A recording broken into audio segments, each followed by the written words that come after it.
Nous partons tout de suite écouter le président français Emmanuel Macron et la présidente de la Commission européenne Ursula von der Leyen à Paris. Dans cette première semaine de la présidence française du Conseil de l'Union européenne. Depuis plusieurs mois déjà, nous travaillons ensemble à la préparation de cette présidence afin que la France prenne le relais de nos prédécesseurs au Conseil et nous voilà maintenant à l'ouvrage. Alors hier et aujourd'hui, avec les commissaires, les membres du gouvernement, nous avons pu lancer très concrètement nos travaux, avec nos parlementaires aussi. Et ensemble, Commission européenne et présidence française, nous avons, je le crois, la même volonté de faire de ce semestre un moment utile pour l'Europe, d'efficacité, de réalisation, de projets concrets, résolument au service des Européennes et des Européens et de nos projets à venir. Et je voulais vous remercier d'avoir aussi pris le temps ce matin de venir honorer la mémoire de deux grandes figures européennes que sont Jean Monnet et Simone Veil, au Panthéon. Alors, je ne vais pas ici reprendre la totalité du programme, ce ne serait ni possible ni n'aurait beaucoup de sens, mais notre volonté est de scander les prochains mois avec d'abord l'avancée de textes qui sont prévus et que nous avons collectivement fait cheminer pour avoir une société et une économie plus décarbonée, en particulier avec le paquet climat. Et donc nous aurons durant ce semestre la possibilité de faire avancer plusieurs sujets, comme le mécanisme en particulier aux frontières, comme aussi l'ensemble des mécanismes qui vont permettre d'accélérer la décarbonation de nos transports, l'amélioration de nos systèmes électriques, la décarbonation de nos logements, etc. Nous aurons également la possibilité durant ce semestre de faire avancer notre agenda numérique avec deux grandes directives, DMA, DSA, et nous sommes très engagés pour pouvoir avancer sur ce point et donc réguler tout à la fois le marché et les contenus et créer un vrai modèle européen.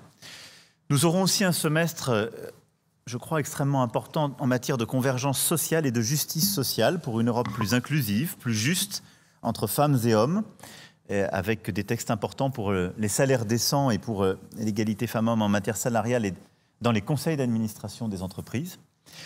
Et nous aurons aussi tout un agenda en matière de sécurité aux frontières ou de défense, par exemple, très structurant.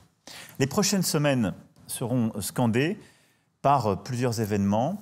Un sommet à Brest en février sur les océans et notre stratégie.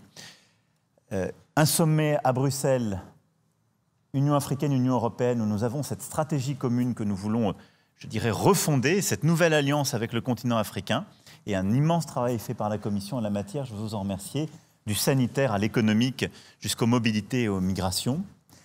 Nous aurons ensuite, le 10 et 11 mars, ce sommet informel en France qui nous permettra à la fois d'avoir une discussion stratégique sur la défense, une discussion stratégique sur notre modèle macroéconomique et notre nouvelle gouvernance, mais au cœur de cela, au fond, la stratégie de construction du modèle de croissance et d'autonomie européen, avec beaucoup de projets que nous avons commencé à financer, mais une stratégie que nous voulons partager et mettre en œuvre.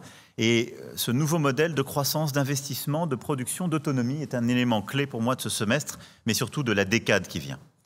Nous aurons ensuite évidemment le Conseil de mars, puis des sommets qui sont prévus en particulier sur la question des Balkans et évidemment la situation géopolitique qui nous conduira dès les prochains jours et prochaines semaines à agir ensemble et très clairement, en particulier pour la sécurité européenne, la question ukrainienne et plusieurs autres. Je ne veux pas ici, dans ce propos liminaire, être plus long. Et j'avais eu l'occasion en décembre de présenter l'ensemble de nos axes de travail. Mais aux côtés de la Commission, avec l'ensemble des membres du Conseil européen et du Parlement européen, nous sommes à l'œuvre pour pouvoir faire de ce semestre un semestre pleinement utile et faire avancer cette ambition commune que nous avons. Voilà, Madame la Présidente, ce que je voulais dire en vous remerciant de votre présence, vous et l'ensemble de votre collège, ainsi que des équipes, à Paris pendant ces 2 jours. Merci, chère Ursula. Merci beaucoup, Monsieur le Président, cher Emmanuel. Je me réjouis d'être ici avec le Collège des commissaires à l'occasion du lancement de la présidente française au Conseil. La France assume cette belle charge dans un contexte très particulier. La situation sanitaire liée au Covid-19 reste préoccupante Mais nous agissons de manière forte sur le front des vaccins. Ça nous a permis d'atteindre un taux de vaccination de près de 70% de l'ensemble de la population et près de 80% des adultes en Europe. Pas seulement nous avons délivré 1,2 milliard de doses de vaccins aux Européens, mais en parallèle, nous avons exporté ou partagé 1,5 milliard de doses de vaccins vers plus de 150 pays. Par ailleurs, nous soutenons l'économie de manière massive, notamment grâce au programme de relance Next Generation EU de 800 milliards d'euros. Et cela nous ne fait pas oublier les autres problèmes. Par exemple, vous l'avez dit, Monsieur le Président, notre voisinage est le théâtre de tensions importantes, comme l'illustre la pression militaire de la Russie sur l'Ukraine et ses intimidations vis-à-vis la Moldavie. Je me réjouis donc qu'un pays avec le poids politique et l'expérience de la France assume la présidence du Conseil dans un moment si délicat. Car la voix de la France porte haut et fort, et la France a l'Europe à cœur. Nous avons des grands chantiers devant nous. Le premier, bien entendu, est celui du climat. La Commission a fait des propositions détaillées et ambitieuses pour atteindre en 2030 notre objectif de 55% de réduction des gaz à effet de serre. Nous voulons le faire de manière efficace économiquement et juste d'un point de vue social. Et je sais à quel point cet équilibre vous tient à cœur, Monsieur le Président, et nous partageons pleinement cette ambition. Nous comptons donc sur la présidence française pour faire avancer ces propositions. Deuxièmement, la transition numérique. Notre ambition commune est de faire l'Europe une véritable puissance du numérique dans le monde, façonnée selon nos propres règles et nos valeurs. Nous avons formulé des propositions ambitieuses l'année passée, nos lois sur les marchés et les services numériques, afin de favoriser l'innovation tout en mettant les grandes plateformes face à leurs responsabilités démocratiques. J'espère et je suis sûre que la présidence française avancera vite sur ces sujets, car nous le savons qu'ils sont au cœur des préoccupations des citoyens européens. Plus généralement, il nous faut continuer à renforcer notre modèle, vous l'avez dit, économique. Celui d'une économie à la fois compétitive et sociale. Nous travaillons sur un nouvel modèle de croissance européenne, façonné bien sûr par le pacte vert, le numérique, la résilience, dans la droite ligne de Next Generation EU. C'est fondé sur l'excellence, la durabilité et les filières compétitives européennes. Là encore, je suis ravie de voir nos priorités converger. Par exemple, notre initiative de développer une filière de l'hydrogène compétitive pour atteindre les objectifs du pacte vert pour l'Europe.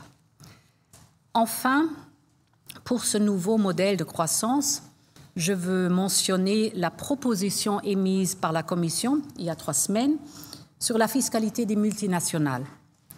L'Union européenne est parmi les premiers à mettre en œuvre cette réforme historique sur le taux d'imposition minimum, comme convenu à l'OCDE et le G20.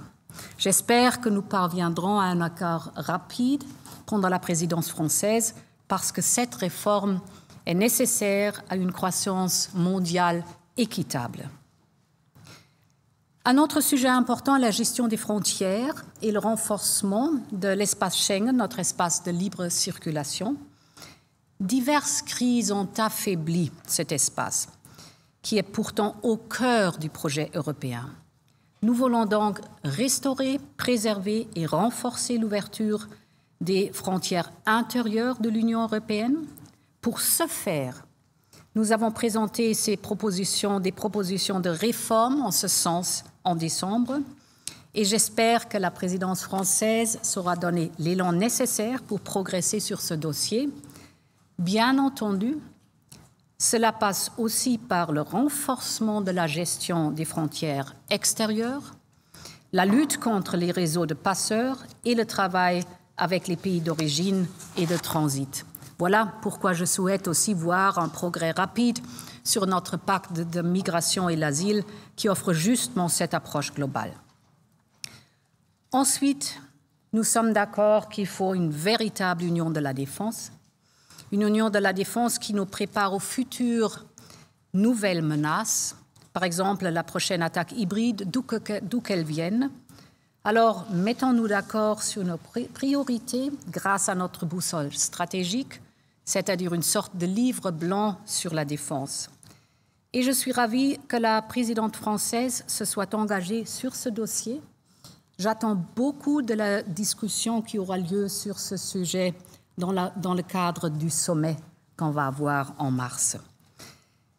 Je crois qu'il est grand temps que l'Europe de la défense passe à la vitesse supérieure. Enfin, je voudrais évoquer nos relations avec l'Afrique. Bien entendu, dans le contexte de la pandémie de Covid, nous devons amplifier notre soutien à ce continent, tant en ce qui concerne les vaccins que les conséquences économiques.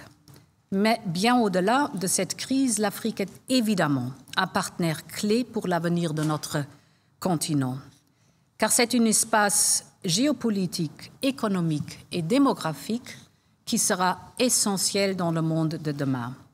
J'ai donc hâte de discuter des moyens d'approfondir notre partenariat lors du sommet qu'on a à Bruxelles, Union européenne et Afrique, en février.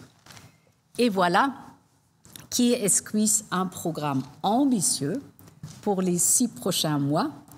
Vous pouvez compter, Monsieur le Président, sur l'engagement de la Commission et merci beaucoup de nous avoir reçus ici. Madame la Présidente, Monsieur le Président, nous allons prendre les questions, 4 en tout, et la première revient à Beda Romano de Il Sole 24 Ore. Bonjour Madame, bonjour Monsieur. Je voudrais poser une question à Monsieur le Président. Je voudrais revenir à l'instant sur le traité du Quirinal que vous avez signé avec l'Italie il y a quelques semaines en grande pompe. Je remarque que dans les propos du gouvernement français, vous continuez à mettre en exergue le rapport avec l'Allemagne. Et je me demande si ce nouveau rapport avec l'Italie est destiné à rester en retrait par rapport à la relation franco-allemande. Tout d'abord, si l'objectif n'est pas seulement de continuer sur des objectifs très précis, très ponctuels, comme la réforme du pacte de stabilité ou le nucléaire. Et étant donné que je peux poser une question, j'en poserai une deuxième à propos de l'incertitude politique en Italie. Est-ce que vous êtes préoccupé par la possibilité d'un changement de gouvernement en Italie? Merci, monsieur. Merci beaucoup pour votre question. Je n'ai pas pour habitude de commenter les situations politiques chez nos voisins et chez les pays amis. Je peux simplement dire qu'aujourd'hui, nous avons beaucoup de chance d'avoir un président de la République et un président du Conseil italien aussi courageux, européen et ami de la France. Et voilà, c'est une chance pour la France et pour nous. Pour ce qui est du traité du Quirinal, comme nous l'avions présenté il y a quelques semaines avec le président du Conseil, Draghi, il couvre un ensemble de champs extrêmement larges. Je ne vais pas ici les reprendre, mais c'est une coopération très intime que l'Italie et la France bâtissent à travers ce traité, parce que l'amitié entre nos deux pays, et il en est ainsi toutes les relations bilatérales au sein de l'Union européenne, vient renforcer encore le projet européen. Elle ne lui soustrait rien, elle le complète, le rend encore plus sûr, crée plus d'intimité entre nos sociétés, nos cultures, nos intellectuels, nos économies. Donc ce traité, pour moi, est d'abord le premier du genre, c'est une étape importante, et il consacre et consolide la force de notre amitié et de nos liens. Cette approche, elle n'est ni de substitution, ni de comparaison, si je puis dire, avec l'amitié entre l'Allemagne et la France. C'est toujours comme ça que j'ai vu les choses. Nous connaissons nos relations, et je ne voudrais pas rentrer ici dans ce qui pourrait relever plutôt de thèses ou littéraires ou de psychanalyse qui sont bien connues sur le triangle du désir. Mais quand on se regarde à trois, il y a toujours quelque chose qui est compliqué. Moi, j'aime faire simple. Et donc, je pense que l'amitié que nous avons avec l'Allemagne, elle n'enlève rien à l'amitié que nous avons pour l'Italie, et réciproquement. Et que plus, d'ailleurs, nous pourrons fonctionner à trois pour l'Europe, plus nous ferons œuvre utile. Et donc, nous allons multiplier les initiatives avec l'Italie. Nous allons donc aussi multiplier les initiatives à chaque fois que ce sera possible à trois. Et d'ailleurs, vous évoquiez la tribune en creux que j'ai pu signer avec Mario Draghi. Nous l'avons discuté, proposé aussi avec, au chancelier Olaf Scholz. Il y a une vraie discussion. Donc, tout ça se fait en intelligence et en amitié. Et donc, pour moi, cette relation, voilà, elle se construit à côté et en symbiose avec l'amitié que nous avons avec l'Allemagne. Mais je pense que nous avons énormément de choses à faire en franco-italien, en italo-français et ensemble en européen. Question de Jérôme Rivet de l'AFP. Bonjour monsieur, bonjour madame. Alors vous avez fait de l'affirmation de la puissance de l'Europe l'une de vos priorités pour les prochains mois. Alors comment comptez-vous obtenir des résultats concrets justement durant ce semestre? Et pour commencer sur la crise au Kazakhstan, où le pouvoir reçoit le soutien armé des Russes et autorise la police à tirer sans avertissement sur les manifestants. Tu veux commencer à répondre? Yes, oui. Peut-être un commentaire sur la situation au Kazakhstan. Je suis la situation au Kazakhstan avec grande inquiétude. Les droits et la sécurité des citoyens sont primordiaux et doivent être garantis.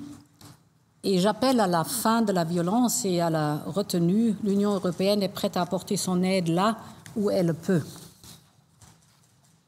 Je partage totalement sur le Kazakhstan ce que vient de dire Madame la Présidente. Nous sommes à la fois préoccupés, extrêmement vigilants. Nous avons appelé à la désescalade et nous sommes aussi prêts et mobilisés pour, dans ce contexte profondément nouveau, être actifs. Mais je n'ai rien à retrancher à ce que vient de dire Madame la Présidente. Sur la puissance et l'agenda concret, durant ce semestre, nous allons d'abord parachever la boussole stratégique, qui est notre stratégie géopolitique et de défense commune en européen.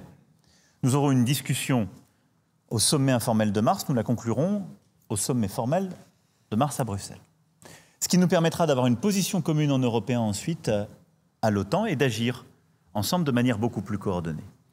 Deuxième point, nous avons aussi une approche en termes d'industrie, de projets communs que nous allons continuer de faire avancer. Ce sera aussi l'objet du sommet informel de mars, c'est-à-dire construire ce que sont les soubassements de cette autonomie stratégique, la possibilité d'avoir une industrie de défense européenne plus forte et d'avoir une autonomie technologique plus forte. Et ça, c'est un point absolument clé pour la réalité de ce sujet. Troisième point, nous allons continuer d'avancer de manière très concrète sur une culture d'intervention commune. C'est la poursuite de l'initiative européenne d'intervention que nous avons lancée et qui va se poursuivre et s'enrichir dans les prochains mois avec plusieurs opérations, d'ailleurs, qui s'inspireront de cette méthode. Puis le quatrième point, nous allons ensemble proposer aussi notre vision d'une architecture de sécurité européenne. Alors, nous le faisons déjà par situation. Sur le cas de l'Ukraine, par exemple, c'est le format Normandie, et avec le chancelier Scholz, nous avons proposé de tenir une nouvelle réunion dans les prochaines semaines, nous venons de le réévoquer. Mais nous voyons bien que toute la situation géopolitique de la région impose que l'Europe l'Union européenne puisse proposer sa vision des choses, agir et se mettre autour de la table avec l'ensemble des parties prenantes pour avancer sur ce sujet.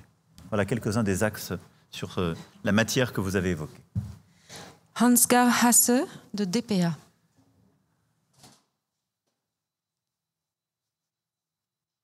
Madame la Présidente, Monsieur le Président, l'Union européenne est actuellement exclue des discussions avec la Russie sur une éventuelle nouvelle architecture de sécurité européenne. Rétrospectivement, est-ce que c'était une erreur de ne pas organiser un sommet avec M. Poutine comme l'avait proposé Mme Merkel il y a quelques mois? Et qu'est-ce que peut faire l'Union européenne pour changer cette situation? Et aussi, une autre question pour Monsieur le Président.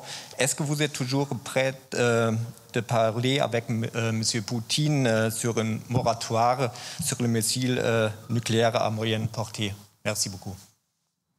Tu veux commencer? Je crois qu'une chose est claire. Aucune solution passera forcément par l'Europe. Quelle que soit la solution, elle doit passer par l'Europe. Et l'Union européenne est très présente en ce qui concerne, par exemple, le soutien à l'Ukraine. J'étais là en octobre. Nous soutenons financièrement l'Ukraine énormément, avec 6 milliards d'euros. Nous sommes indispensables en ce qui concerne la sécurité énergétique de l'Ukraine. L'Union européenne a également imposé les sanctions contre la Russie pour son agression. Tout ce sont des faits en ce théâtre. Et comme vous l'avez dit, Monsieur le Président, nous avons le format de Normandie avec la France et l'Allemagne. Et bien sûr, les pays européens forment la majorité à l'OTAN et l'OTAN est cruciale dans ce dialogue. Mais pour moi, il est important de réfléchir également avec vous, Monsieur le Président, pendant cette présidence, sur l'idée de l'architecture de sécurité européenne. Et on va venir avec notre idée sur ça, notre architecture, la mettre sur la table, la discuter et la développer ensemble. Donc, encore une fois, il n'y aura aucune solution qu'avec l'Europe en ce qui concerne ça.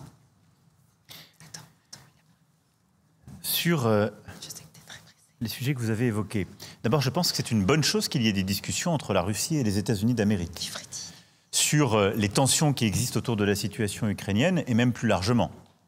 Donc je m'en félicite et je pense que cette discussion est importante. Je constate au demeurant, et je m'en félicite aussi, que la coordination entre Européens et Américains est exemplaire sur ce sujet, puisque nous avons eu l'occasion avec le président Biden d'avoir plusieurs échanges avant et après ces discussions avec le président Poutine. Deuxième point, si ces échanges concernent la question ukrainienne ou plusieurs autres questions d'intérêt bilatéral, en aucun cas, évidemment, ils ne traitent de l'architecture de sécurité européenne qui est d'abord, avant tout, la question des Européens. Et donc c'est à nous de proposer l'architecture de sécurité européenne que nous voulons. Je l'ai évoqué dès le sommet de l'OTAN de 2019. Et c'est à nous de la construire en européen, de la partager avec nos alliés au sein de l'OTAN et de la partager avec notre voisinage. Parce que nous sommes une puissance géopolitique. Donc je pense que c'est évidemment comme cela que les choses se passent et continueront de se passer. Madame la Présidente a rappelé l'engagement de l'Union européenne à l'égard de l'Ukraine, je n'y reviendrai pas. Nous avons, avec la chancelière Merkel, à l'époque, proposé en effet de réengager un dialogue structuré avec la Russie. La France, au demeurant, l'a réengagé, comme vous le savez, au printemps 2019, avec plusieurs initiatives, et nous continuons de le faire. C'est pourquoi la France continue d'échanger avec la Russie. J'ai moi-même eu 2 conférences téléphoniques très longues avec le président Poutine ces dernières semaines, et j'en aurai encore dans les prochains jours. Je pense que l'Union européenne doit dialoguer avec la Russie. Dialoguer, ça n'est pas concéder. Dialoguer, c'est pouvoir d'abord faire le point sur nos désaccords, mais essayer de construire l'avenir. Nous avons des sanctions qui existent en raison de la crise ukrainienne et de l'invasion de 2014. Elles sont maintenues, mais nous avons besoin d'un dialogue avec la Russie qui, de par la géographie et l'histoire, est un acteur incontournable pour cette architecture de sécurité européenne que nous devons bâtir. Donc je continue à plaider en effet ce dialogue franc, exigeant, coordonné, car les États membres de l'Union européenne n'ont pas tous la même histoire à l'égard de la Russie, ni non plus la même géographie, et donc les mêmes inquiétudes. Et c'est pourquoi aussi j'ai passé beaucoup de temps pour ma part, à travers les voyages bilatéraux que j'ai faits chez l'ensemble de mes collègues, à comprendre cette histoire, ces préoccupations, et à les intégrer. L'architecture de sécurité européenne doit intégrer toutes ces histoires et ces exigences. Enfin, je demeure tout à fait prêt, dans le cadre de ce travail et cette démarche, évidemment, à intégrer l'ensemble des questions militaires et de la maîtrise des armements en Europe. Qu'il s'agisse des missiles de moyenne portée, qu'il s'agisse des capacités nucléaires, tout ça doit être pris en compte. Je le rappelle, par une décision unilatérale américaine, nous ne sommes plus couverts par le traité dit FNI, ce qui est une préoccupation pour beaucoup d'États, en particulier au centre et à l'est de l'Europe. Donc nous ne pouvons pas rester dans cette situation. C'est notre responsabilité, nous allons le faire tous ensemble. La dernière question est posée par Mathieu Couache de BFM TV. Bonjour Madame la Présidente, bonjour Monsieur le Président. Vous avez déclaré dans une interview que les anti-vax étaient des irresponsables et qu'un irresponsable n'était plus un citoyen. Est-ce que vous pourriez préciser cette idée qui n'est pas claire pour tout le monde, y compris au sein du gouvernement? Et puis vous avez aussi exprimé l'envie de compliquer la vie, pour le dire poliment, de ces anti-vaccins avec des contraintes supplémentaires au quotidien. Est-ce que c'est une position que vous partagez avec la Présidente de la Commission, avec vos partenaires européens? Et est-ce que vous comptez la pousser? Non, c'est une question sérieuse. Dans les mois qui viennent, compliquer la vie de certains pour qu'ils se fassent vacciner, pour accélérer la campagne de vaccination. Je vous remercie. Sur votre première question, d'abord, je veux vous rassurer, le gouvernement qui m'a été donné de voir mercredi comprend très bien ce que le président de la République dit. Plus sérieusement, sur le premier sujet que vous avez évoqué, je l'ai redit lors des vœux. Être citoyen, c'est avoir des droits et des devoirs. Et ce sont d'abord des devoirs. Et j'avais eu l'occasion de le dire à plusieurs reprises aussi, le concept de liberté qui est brandi aujourd'hui par certains de nos compatriotes pour dire « j'ai la liberté de ne pas me faire vacciner », il s'arrête là où la liberté de l'autre est à ce moment-là entravée, là où la vie de l'autre peut être mise en danger. Il faut bien voir que ce ne sont pas des déclarations que j'ai faites, c'est dans un entretien de 2 heures avec 8 de nos compatriotes que l'un de vos confrères avait sélectionné. La totalité des gens avec qui je parlais étaient indignés à l'égard de nos compatriotes qui ne veulent pas se faire vacciner.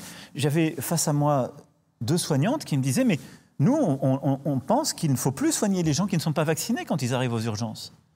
De là où je suis, je ne peux pas ne pas être préoccupé par cela. Je voyais des tribunes de médecins disant « nous, on ne veut plus soigner les gens qui arrivent aux urgences qui ne sont pas vaccinés ». Et donc, on peut s'émouvoir sur des formes d'expression qui paraissent familières, que j'assume totalement.